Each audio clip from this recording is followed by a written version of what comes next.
Good morning mga ambisyosa. So, kaninang umaga nakabili ako ng bulaklak ng kalabasa. Tamang-tama nga lang dahil nagbabad ako kanina pagkagising ko ng munggo. Tulad ng sinabi ko, binabad ko lang ito, hindi ko pa ito nahugasan. Na-defrost ko na rin ang buto-buto na ipangsasahog ko, pero dahil budget meal tayo, pinira-piraso ko pa ito. Pasensya na kayo mga ambisyosa sa kaldero ko dahil nagplano nga ako magluto sa labas gamit ang kahoy. Kaso bigla namang umulan kaya dito ko na lang itutuloy ang aking pagluluto sa loob ng bahay. At dahil nga mga ambisyosa biglang umulan kaya hindi ko naagapan ang pagkulo nito. Dapat kasi bago kumulo matanggal ko ang bula-bula sa karne.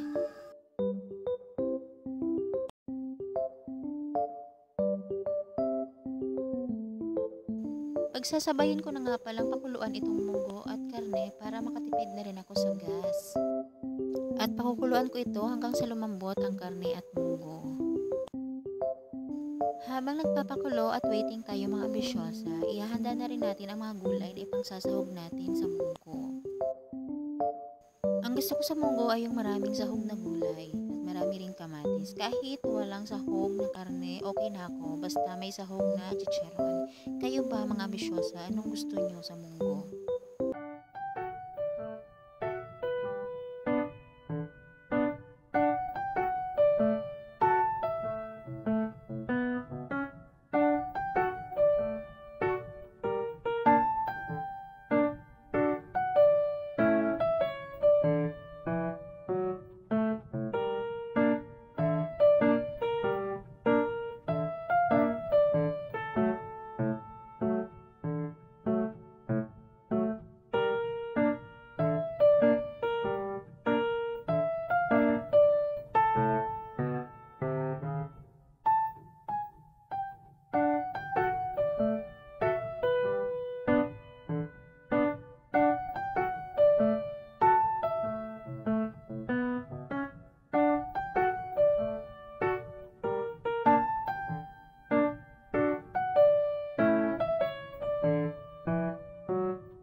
So, ayan na mga ambisyosa, tapos na ako maghimay ng mga gulay at nilalagyan ko na rin ng asin.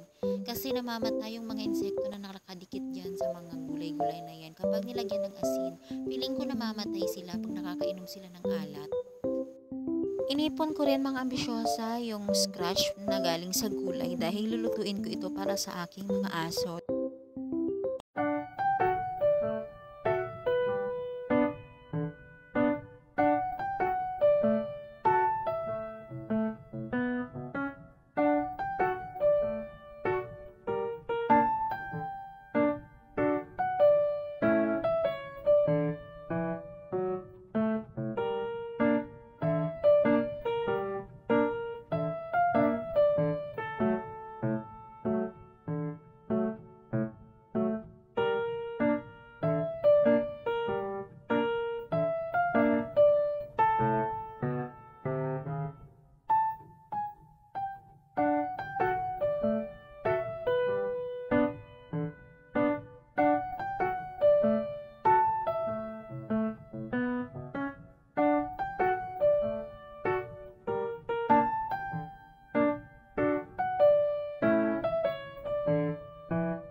Okay na to guys. Maluluto na lang yan sa init ng sabaw. Patayin na natin. Okay, yan lang for now. Thank you.